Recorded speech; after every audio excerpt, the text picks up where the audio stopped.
चौधरी साहब, election commission ने इन लोगों की रुकनीत जो थी, जिसका आपने चैलेंज किया था कि ये इन लोगों ने फ्लोर क्रॉसिंग की है, आज आपकी प्ली नहीं मानी उन्होंने?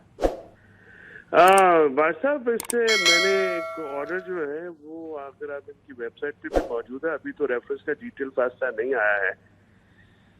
ये फैसला जो है इसमें मेरी जो एप्लीकेशन है, मैंने ये कहा कि जिस मटेरियल के ऊपर ये डिफेक्शन हुई है वो प्लेस करने की इजाजत दी जाए, और वो इंफॉर्मेशन और मटेरियल जो है 3 मैंने बयान किए थे कि मैं 3 जो हमारे रहनुमा हैं शाह महमूद कुरैशी साहब, असद उमर साहब और चीफ व्हिप अहमद डोगर साहब का, ये मैं स्टेटमेंट रिकॉर्ड कराना चाहता हूँ। और उसके साथ वो तमाम रिकॉर्ड जो कि पब्लिक प्रॉपर्टी है, जो आपके जैसे इंटरव्यूज थे या उनके ट्रांसक्रिप्ट से या अखबार की खबरें थी, मैं ये लाना चाहता हूँ। तो आप ये चाह रहे थे कि आप ये सारा रिकॉर्ड इलेक्शन कमीशन के सामने रखें।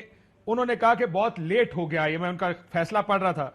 उन्होंने कहा कि दिस इज टू लेट, और उसके बाद वो उनका जो दूसरा वकील था उन्होंने भी कहा ये आफ्टर थॉट है, बिलेटेड स्टेज है, एविडेंस फैब्रिकेट हुआ हुआ है, बगैर देखे उन्होंने कहा एविडेंस फैब्रिकेट हुआ हुआ है। सो आप ये कह रहे हैं कि उन्होंने आपको मौका ही नहीं दिया कि आप अपना एविडेंस सामने रखें। बात ये है कि ये 11 तारीख को इनको रेफरेंस मिला है, ये रेफरेंस फिक्स कर रहे हैं 28 तारीख को। 17 दिन का डिले इलेक्शन कमीशन ने कॉज किया। इसके बाद इनको 20 MNA थे। मैंने आज इनको कोर्ट में खड़ा होकर कहा कि सर आपने लेट करके, आपको एहसास होना चाहिए था कि 20 MNA हैं, एक MNA का अगर एक दिन भी लगाते तो 20 दिन तो आपने हेयरिंग करनी थी। आशा गुलरलई के केस में भी दोनों को सुन के बगैर आप कंप्लीट जस्टिस कैसे करेंगे? तो इस पे मैंने कहा कि आपने तो मेरी तरफ तासुब का रवैया रखा है, तो मेरा तो फिर इस केस में खड़ा होना बनता ही नहीं है। अगर आप मुझे एविडेंस मटेरियल जो है वो पेश नहीं करने देंगे तो फिर डिफेक्शन मार्क्स हुआ डिसमिसल की मेरी, आप इसके अलावा रिजेक्शन के अलावा तो आपका कोई फैसला आएगा ही नहीं। और उन्होंने मुझे माइंड दे दिया कि ये, और उन्होंने आपकी बात मान ली। उन्होंने कहा जी मैं डिसमिस कर देता हूं, आपका केस नहीं बनता। नहीं, उन्होंने कहा जी आपको एविडेंस ही नहीं देने, जब मेरा एविडेंस ही नहीं देने देना तो मेरे हक में फैसला कहाँ आएगा? मुझे सुनना ही नहीं कि मुझे अपना केस ही नहीं बयान करने देना, तो फिर मेरे हक में फैसला कैसे आएगा? मुझे तो। और इसके साथ साथ आज एक और बात आ गई, इलेक्शन कमीशन के तीसरे मेंबर जो हैं वो माशाल्लाह आइन की वायलेशन में खुद शामिल हैं।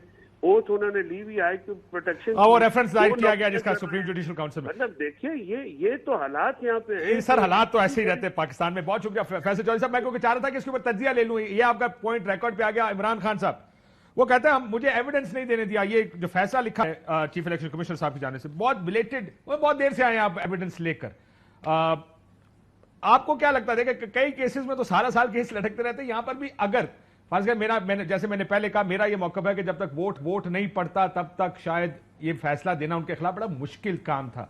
लेकिन एविडेंस लेने में 4 दिन 6 दिन और भी लग जाते तो कम से कम एविडेंस लेना चाहिए था। या आपके ख्याल में ठीक किया उन्होंने कहा as per settled principles of law जो हैं उसके तहत हमने नहीं लिया एविडेंस? इमरान खान साहब। सर पंजाब में तो वोट पड़ गया ना, तो पंजाब में कर दें फैसला, पता चल जाएगा इलेक्शन कमीशन का। कल कर दें फैसला पंजाब का, वहां तो वोट पड़ा है और वोट डाला उन्होंने। उनकी अपनी पार्टी का उम्मीदवार था, उसको नहीं डाला, दूसरी पार्टी के उम्मीदवार को डाल दिया, और इकट्ठे बहुत सारे लोगों ने डाला। वहां 25 के करीब लोग हैं, उड़ा दें उनको, डी-सीट कर दें, हमजा शहबाज की हुकूमत गिर जाएगी। वहां कर देना पंजाब में। इलेक्शन कमीशन अपने आप को यह साबित करने में पूरी तरह नाकाम हो गया है कि वो न्यूट्रल है, या वो जो है वो अपने आप को गैर जानिबदार साबित करने में पूरी तरह नाकाम हो गया। यानी आपको याद है अली अमीन गंडापुर के भाई के ऊपर सेम केस में उन्होंने एक्शन कर लिया था, जिस सेम केस के अंदर उन्होंने दूसरी पॉलिटिकल पार्टी के ऊपर, पीपल्स पार्टी वगैरह पे एक्शन नहीं किया था।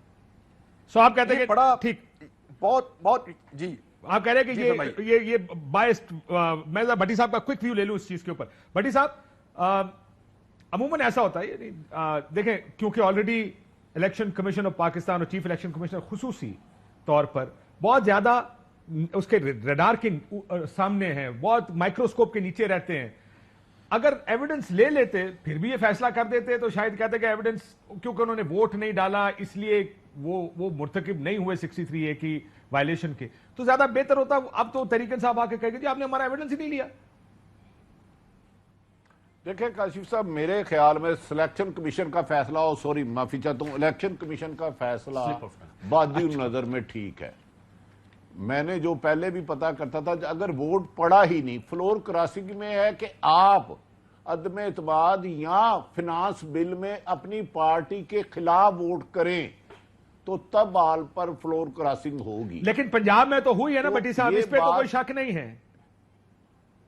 نہیں میرے بھائی، اب آپ میری ایک رائے تو ہے نا. نا میں پوچھ رہا ہوں آپ سے، لیکن کیا مرکز میں تو اور سچویشن ہے ووٹ نہیں پڑا، لیکن پنجاب میں تو ووٹ ڈالا گیا نا وزیر اعلیٰ. میں تو یہی کہہ رہا ہوں نا پنجاب میں یہ ڈیلے کر رہے ہیں، اس میں بدنیتی نظر آ رہی ہے. 25 لوگوں نے سرے عام آئین جس کو مقدس کہتے ہیں، جس کو یہ پاؤں میں رونتا ہے سلیکشن کمیشن، وہ معافی چاہتا ہوں الیکشن کمیشن، وہ تو واضح لوگوں نے ووٹ ڈالا ہے. اس کا ابھی تک فیصلہ نہ کرنا اس ملک میں کرپشن کو فروغ دینے کے مترادف ہے. جس ملک میں یوسف رضا گیلانی کا بیٹا پیسے بانٹ رہا ہے سرے عام، ویڈیو لاکھوں کروڑوں لوگ دیکھ رہے ہیں، آپ اس بندوں کو جنہوں نے پیسے لے رہے ہیں ان کے خلاف مقدمہ درج کرا رہے ہیں، اور جو سینیٹر منتخب ہوا وہ کہہ ہی نہیں رہے. یار کمال ہے یہ سلیکشن کمیشن. میں قربان جاؤں اس کے واری جاؤں، اس کے لیے روزانہ میں دیگے بانٹوں. یہ چیز کیا ہے مجھے اس سے بتائے ذرا. میں سعید مہندی صاحب کے اس تحفے کی تعریف کرتا ہوں، کمال شخصیت ہے بھائی. انہوں نے جو ملک میں کرپشن کو فروغ دینے کے لیٹسٹ طریقے ایجاد کروائے ہیں سلیکشن میں اپنی، یہ ماضی ایک تاریخ میں لکھے جائیں گے. اس میں کتاب بنتی ہے کاشف صاحب، آپ مانے نہ مانے. پٹی صاحب تسی لکھو، اسی پڑھیں گے. دوسری طرف میں بتاؤں آخری بات، یہ جو موجودہ حکومت کے ساتھ ہوا ہے وہ بھی عمران خان کے ساتھ ہوا تھا. انہوں نے 2018 سے پہلے کہا تھا IMF اور ورلڈ بینک کے پاس جائے وزیر اعظم چور ہوتا ہے. یہی حکومت کے ساتھ ہوا ہے. یہ بدقسمتی ان لوگوں کی ہے جو 40 سال سے حکومت میں بار بار آزمائے گئے ہیں، ملک کو لوٹ رہے ہیں، ان کو پھر آزما رہے ہیں. یار کچھ ہمیں اداروں پہ تنقید نہیں کرنی چاہیے، یہ میری بنیادی ذمہ داری ہے. لیکن اداروں کو بھی غیر جانبدار رہنا چاہیے، اختلاف رائے سننے کی ہمت ہونی چاہیے. عمران خان کے گھر آپ چھاپے مارو، پولیس بھیجو، وہ کیا ہماری عمران خان ہمارے بھائی جو جرنلسٹ ہیں ہم ان کی بات کر رہے ہیں. یہ کلیئر کر دے کہ عمران خان جو ہمارے پروگرام میں سے عمران ریاض خان صاحب بیٹھے ہیں، ان کے گھر پہ انہوں نے کل ٹویٹ بھی کیا تھا کہ ان کے گھر پر لوگ آئے. یہ شہر سے تھوڑا باہر رہتے ہیں، لیکن وہ لوگ آ کے کوئی ریکی شکی کرنے کا. میں بتاتا ہوں، ارشد شریف کو بھی 4 دن پہلے نوٹس لکھا گیا، پھر اچانک رکا ہے. ارشد شریف کے لیے بھی جب سمیع ابراہیم کا نوٹس تیار ہوا ہے، میں نے یہ FIA بیٹ کی ہے. کاشف صاحب بڑی بدقسمتی ہے اس ملک میں، صحافت انہوں نے عذاب کر دی ہے. پہلے سیاست عذاب کی تھی، اب بیچارے جو ان کے کسی کے پے رول پہ نہیں آتے ان کی زندگی عذاب کر رہے ہیں. یہ ارشد کو بھی کہ اپنا صدقہ دے، وہ گائے کا نہیں ہاتھی کا دے. سر ہاتھی کی ڈائنوسور منگا لینا پرانے وقت تھا سر، اگر بڑا ہی کرنا ہے تو پھر پورا ڈائنوسور ہی کریے نا سر. جی کس چیز پہ؟ یہ جو بٹی صاحب کہہ رہے ہیں کہ آپ کے بارے میں دیکھیں عمران ریاض اور یہ عمران کے ساتھ میں نے سنا ہے، میں تو لندن میں تھا، میں نے سنا نہیں. بھٹی صاحب کے ایگزیکٹلی عارف بھٹی صاحب کے گھر بھی رات 2 بجے مڈ نائٹ نواک، جس کو نائٹ لیٹرز کہتے ہیں، وہ والی کاروائی ڈالی گئی. پھر میری اطلاعات میں بھٹی صاحب کو ڈائریکٹلی بھی تھریٹن بھی کیا گیا. عمران ریاض کے گھر کل باقاعدہ پولیس بھیجی گئی، جو پرووربیلی کہتے ہیں ڈالے، وہ بھی چکر شکر لگاتے رہے. یہ ہو کیوں رہا ہے؟ یہ ہو اس لیے رہا ہے کہ پورا نظام آپ کا جو ہے نا سخت ٹینشن میں اس وقت. اور جب آپ ٹینشن میں ہوتے ہیں، فیئر میں ہوتے ہیں، تو پھر آپ کا ریئیکشن کیا آتا ہے؟ ریئیکشن یہ آتا ہے کہ یار یہ آوازیں آ رہی ہیں، یہ سوالات اٹھ رہے ہیں، تو چلو اس کے خلاف ایکٹ کرتے ہیں، بجائے اس کے کہ آپ وہ ریکٹیفائی کریں کہ جو غلطیاں ہو چکی ہیں. آج الیکشن کمیشن کا فیصلہ دیکھ لیں، آپ کو حیرانی نہیں ہونی چاہیے تھی. اور میں آج صبح سے بیٹھا سوچ رہا تھا کہ کیا فیصلہ آئے گا. پھر مجھے آیا یار اس پہ زیادہ سر کھپانے کی ضرورت نہیں، کیونکہ وہی فیصلوں کی روایتیں، وہی فیصلوں کی عبارتیں. میرا جرم کوئی اور تھا پر میری سزا کوئی اور ہے.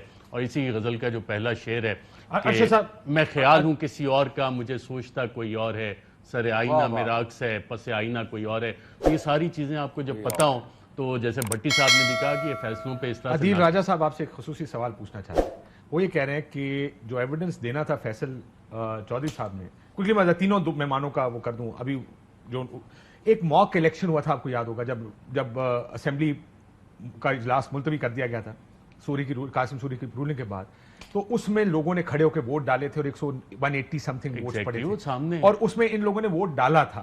सो क्या वो उसको गैर कानूनी कार्रवाई थी ना, वॉइड एब इनिशो, वो किसी कार्रवाई का हिस्सा नहीं थी। नियत की बुनियाद पर तो किसी को नहीं किया जा ऐसे सकता। नहीं है, वो नियत की बुनियाद पे मुझे, आपको, इमरान रियाज को, आरिफ भट्टी को, साबिर शाकिर को, दीगर जो लोग सवाल उठा रहे हैं उनसे किया जा सकता है, हमें बाकियों का नहीं। बाकी जैसे हम कह रहे हैं, यानी ये बात इसमें बड़ा मजे का एक वाकया है, अगर आपके पास 2 मिनट है। क्विकली, आरिफ भट्टी साहब और मैं जवानी में जो है ना अक्सर फिल्में देखने का बड़ा शौक, और सिनेमा हॉल में जाके ब्लैक एंड व्हाइट फिल्में देखते हो गए फिर। ब्लैक एंड व्हाइट फिल्में भी उसी दौर के हैं ना, हम लोग तो पुराने हैं ना। उसमें लाहौर में एक बाकायदा कल्चर था, पिंडी में भी था, कि टांगे के पीछे ना फिल्म का पोस्टर लगा होता था और उसकी बड़ी मुनादी होती थी कि ये फिल्म आ रही है, और लोग बड़े एंथुसियाज्म से जाके मैं और भट्टी साहब देखते थे। और ये वाकया वो कंफर्म करेंगे, मुस्तफ़ा कुरैशी हो गया, सुल्तान राई हो गया, अंजुमन हो गई, किसी को फाइट सीन पसंद आता था, किसी को डांस और ठुमके पसंद आते थे, किसी को डायलॉग पसंद आते थे, किसी को सुल्तान राई। इंटरवल तक बहुत अच्छी मूवी चलती थी, इंटरवल होता था, इंटरवल के बाद जब आके बैठते थे लोग दोबारा, तो सडनली पता लगता था कि आहिस्ता आहिस्ता स्क्रिप्ट चेंज होने लग गया है, और आखिर में आके होता ये था कि विलन जो है उसको हीरो बना देते थे और हीरो को विलन। फिर जो सिनेमा हॉल में बोतलें चलती थी, सीटें फाड़ते थे, लोग गालियां देते थे कि यार ये स्क्रिप्ट राइटर, ये डायरेक्टर ने क्या किया है, ये क्या किया है फिल्म का। तो इस वक्त हो ये रहा है कि डायरेक्टर स्क्रिप्ट राइटर को टिका के गालियां पड़ रही है, और वो परेशान है कि यार ये सिनेमा हॉल में जो लोग बैठे हैं मेरी फिल्म के साथ किया गया, डायरेक्टर स्क्रिप्ट भट्टी साहब क्या करते होते? मैं तो ये जानना चाहता हूँ, जैसे भट्टी साहब क्या करते थे? छितर मारते होते थे, गालियां निकालते थे, सीटियां मारते होते थे? भट्टी साहब तो बैठ के एंजॉय करते